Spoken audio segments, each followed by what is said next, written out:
ज्योतिर्मयोऽङ्कारमण्डलस्थं जगद्गुरुं श्रीप्रणवानन्दचन्द्रकं वसुदेवसुतं देवं कंसचाणूरमर्दनं देवकी परमानन्दं कृष्णं वन्दे जगद्गुरुं।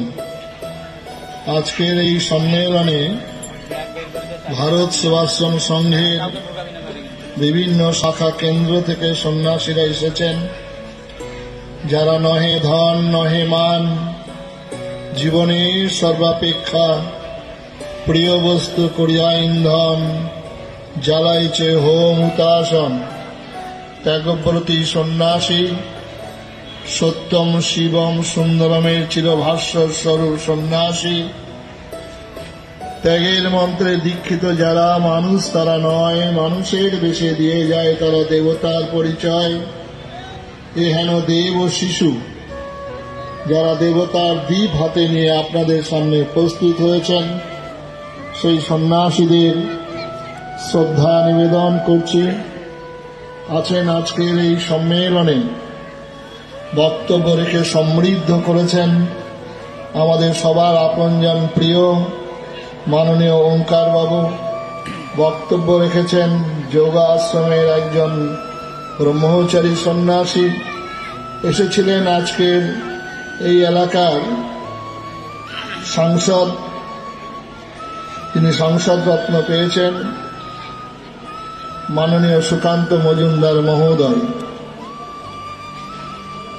গীতা জয়ন্তী উৎসব আমাদের প্রিয় শ্রীমৎ স্বামী হরিপদানন্দজি মহারাজ বক্তব্যের প্রারম্ভেই বলেছেন যে ভারত সেবাশ্রম সংঘের সন্ন্যাসী পূজ্যপাদ শ্রীমৎ স্বামী হিরণ্ময়ানন্দজি মহারাজ এই গীতা জয়ন্তী উৎসব উত্তরবঙ্গে চালু করেছিলেন। বাউল পতিরাম এবং আমাদের বালুরঘাট থেকে আরো বিভিন্ন মিলন মন্দিরে আশ্রমে স্বামীজির পথ দেখানো এই গীতা জয়ন্তীকে কেন্দ্র করে এই বালুরঘাটে বাৎসরিক উৎসব এর আয়োজন করেন এবং সেই সঙ্গে সঙ্গে আরো বিভিন্ন আশ্রম বহরমপুরেও গীতা জয়ন্তীকে কেন্দ্র করে উৎসব হয়। আরো কয়েকটি জায়গায় উৎসব। সারা ভারতবর্ষের বাইরে যেখানে সনাতন হিন্দু ধর্মের মানুষ আছেন তারা এই দিনটিকে স্মরণ করেন। এই দিনটি গীতা জয়ন্তী রূপে চিহ্নিত করা হয়েছে। ভারতবর্ষের যেসব শাস্ত্রগ্রন্থগুলো রচিত হয়েছে, হোম ধুম সুরভিত, বেদমন্ত্র মুখরিত, সমগান নিনাদিত, ঋষির তপবনে শান্ত স্নিগ্ধ পরিবেশে সেখানে প্রশ্ন উত্তরের মধ্য দিয়ে শাস্ত্রগুলো রচিত হয়েছে। একমাত্র শ্রীমৎ ভাগবত গীতা, যেখানে কুরুক্ষেত্রের যুদ্ধ, সেই যুদ্ধ প্রাঙ্গণে এই গীতা রচিত হয়েছে। শ্রীমৎ ভাগবত গীতা শ্রী ভগবান উবাচ একমাত্র, অন্যান্য শাস্ত্রগুলি ব্রহ্ম উবাচ, ঋষির উবাচ বলে চিহ্নিত করা আছে, কিন্তু শ্রীমৎ ভাগবত গীতাই একমাত্র শ্রী ভগবান উবাচ, ভগবানের মুখ নিঃসৃত। এই শ্রীমৎ ভাগবত গীতা পৃথিবীর সমস্ত ভাষায় ট্রান্সলেট করা হয়েছে। এই শ্রীমৎ ভাগবত গীতা হাজার হাজার বছর যাবৎ মানব জাতির কল্যাণে নিয়োজিত। শ্রীমৎ ভাগবত গীতা সম্পর্কে পৃথিবীর বিভিন্ন মনীষীরা বলেছেন এমন একটি গ্রন্থ যে আকাশের মতো বিস্তার, তার সমুদ্রের মতো গভীর এবং হিমালয়ের মতো স্থির শ্রীমৎ ভাগবত গীতা। যে গীতার প্রদীপ প্রজ্বলিত হয়েছিল, যে তেলহীন প্রদীপ, অনন্তকাল থেকে মানব জাতির কল্যাণে নিয়োজিত প্রদীপ প্রজ্বলিত হচ্ছে, এমন একটি শ্রীমৎ ভাগবত গীতা। পৃথিবীর সমস্ত মানুষের, যে কোনো বৃত্তিধারী, যে কোনো জীবিকাধারী, যে কোনো মতাবলম্বী, প্রত্যেকের উত্তর শ্রীমৎ ভাগবত গীতা।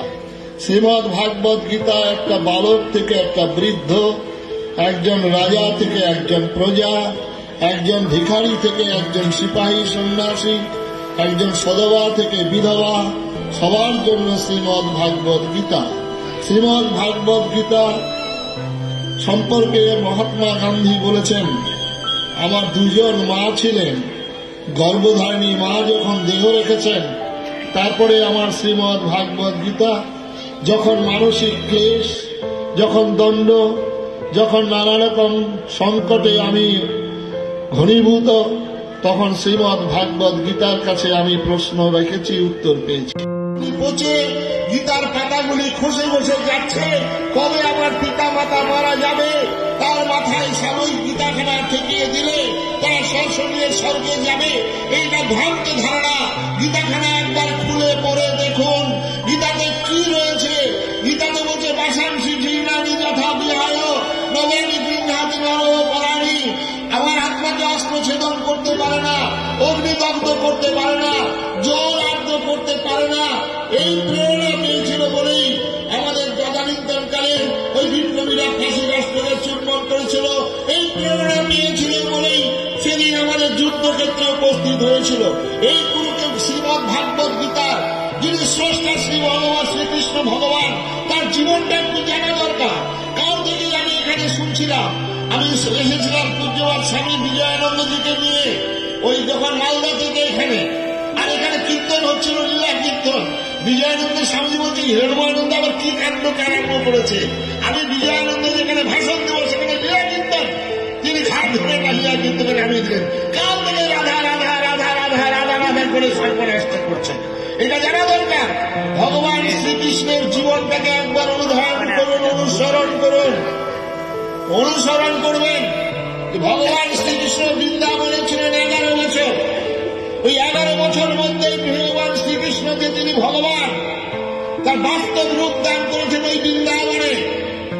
ওই বৃন্দাবনে তিনি ভগবানের যে প্রতিশ্রুতি সেটা পূরণ করছেন বৃন্দাবনে। ওই বৃন্দাবনে 11 বছর বয়সে প্রথম তিনি বধ করছেন পুতনাকে, তারপরে অগাসুর বগাসুর কত অসুরকে দমন করেছেন ভগবান শ্রীকৃষ্ণ। এবং শ্রীকৃষ্ণ ওই যখন গোপ বালকদের নিয়ে খেলা করছিলেন, তখন একজন বন্ধুকে খুঁজে পাওয়া যাচ্ছিল না। সেই বন্ধুকে একজন অসুর তার গুহার অভ্যন্তরে আবদ্ধ করে রেখেছিল।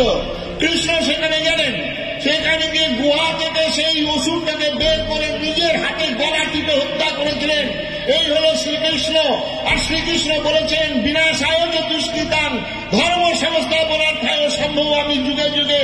বন্ধুগণ, বিনাশ কথাটা ব্যবহার করতে গেলে নৌকা বিলাস হয় না, ওই কদম্ব বৃক্ষে কাপড় তুলে রাখা হয় না, বিনাশ কথাটা রাষ্ট্রের মধ্যে হয় না।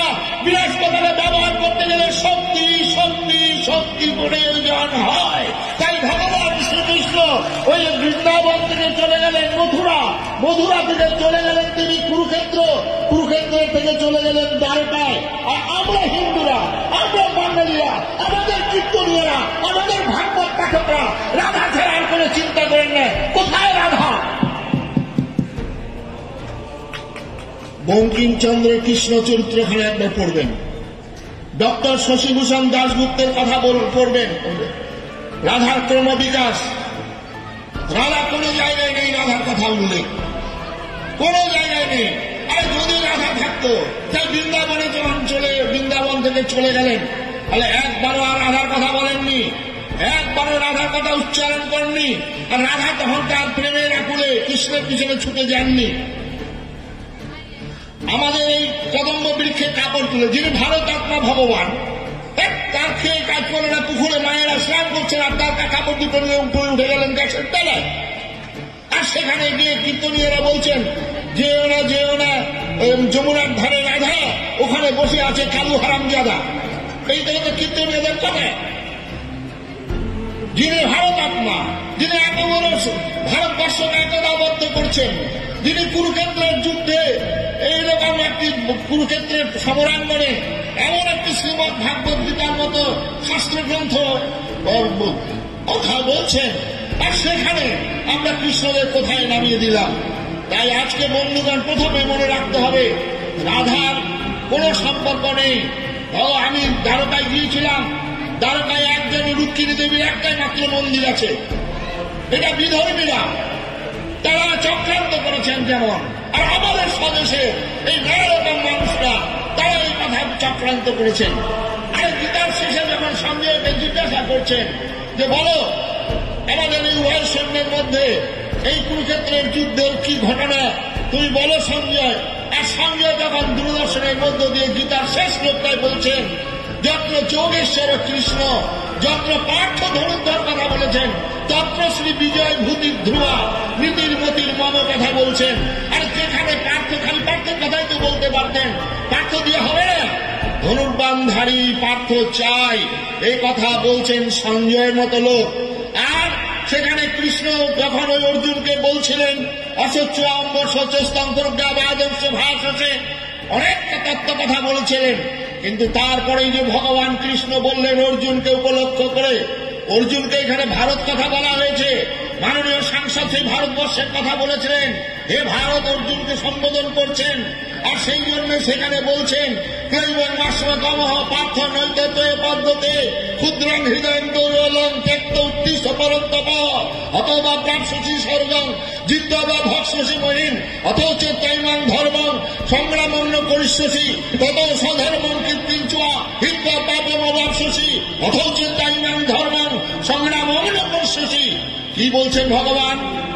অর্জুনকে কেন্দ্র করে আমাদেরকে স্মরণ করিয়ে দিচ্ছেন, অর্জুন তোমার স্বরাজ্য উদ্ধার করতে হবে, পররাজ্যের লোলুপতা, সেই লোলুপতাকে ধ্বংস করতে হবে। ওঠো, অস্ত্র হাতে নাও, যুদ্ধ করো, অন্যায়ের বিরুদ্ধে ন্যায়কে প্রতিষ্ঠা করা, অসত্যের বিরুদ্ধে সত্যকে প্রতিষ্ঠা করা, অধর্মের বিরুদ্ধে ধর্মকে প্রতিষ্ঠা করা। তোমার নিজের রাজ্যকে ছল বল কৌশল অবলম্বন করে পুনরুদ্ধার করার প্রেরণা সৃষ্টি করছেন ভারত আত্মা ভগবান শ্রীকৃষ্ণ, ওই বংশীধারী ভগবান শ্রীকৃষ্ণ, ওই রাধার কাছে বসে ভগবান শ্রীকৃষ্ণ। তিনি বলছেন তুমি ওঠো, তুমি জাগো, অস্ত্র হাতে নাও, এছাড়া কোনো পথ নেই। আর যে ভগবান শ্রীকৃষ্ণ অর্জুনকে কেন্দ্র করে বলছেন, ছল অবলম্বন করেছেন, বল অবলম্বন করেছেন, কৌশল অবলম্বন করেছেন যুদ্ধের ছত্রে ছত্রে, এই কৃষ্ণকে আমরা ভুলে যাব, এই কৃষ্ণকে আমরা স্মরণ করবো না। এই কৃষ্ণ কি বলছেন? জগতে দুটি মদের কথা বলেছেন ওই 16 অধ্যায়ে। দৈবাসুর বিভাগ সম্পদ যোগে চিরন্তন এই লড়াই, অসুরের সঙ্গে দানবের সঙ্গে লড়াই হচ্ছেন, দেবতাদের লড়াই, মা জগৎ জননী মহিষাসুর মর্দিনী লড়াই, রাম রাবণের লড়াই, শুম্ভ নিঃসম্ভ বধ করছেন মা শ্যামার লড়াই। এই লড়াই, একদিকে ধর্ম একদিকে অর্ম, পৃথিবীতে দুটি জিনিস বাস করছে। যারা বহুমত, যারা বলেন ভ্রান্ত ধারণা, মত জগতে দুটো, একটা ধর্ম একটা অধর্ম, আর এটা চিরন্তন লড়াই, চিরন্তন সংগ্রাম। আর এই সংগ্রামের জন্য ধর্ম আশ্রয় যারা, তারা অধর্ম আশ্রয়ের সঙ্গে লড়াই হচ্ছে। কোথায় যত মত তত মতের কথা এখানে বলা হয়েছে। শ্রীমদ্ ভাগবত গীতার ওই অর্জুনকে উপলক্ষ করে যত মত তত মতের কথা কৃষ্ণ বলছেন, যে যথা মান্ত্র পদ্মন্তে তার সদৈব ভজাম্যহম মম বর্তানুবর্তন্তে মনুষ্য পার্থ সর্বত্র। বলছেন কি, যখন গীতা আবিষ্কার হয়, যখন গীতার কথা কৃষ্ণ বলছেন, তখন কি বলছেন? যে যথা মান, তার মানে নামাজ পড়ার কথা, তার মানে ক্রস ঝুলানোর কথা। কোথায় ছিল তখন? আমাদের হিন্দু ধর্মের মধ্যে শাক্ত, বৈশিষ্ট্যাদ্বৈত, অদ্বৈত, শৈব, বামপত্য, বৈশিষ্ট্যাদ্বৈত, এই মতবাদের সমন্বয় ঘটিয়েছে শ্রীমদ্ ভাগবত গীতা।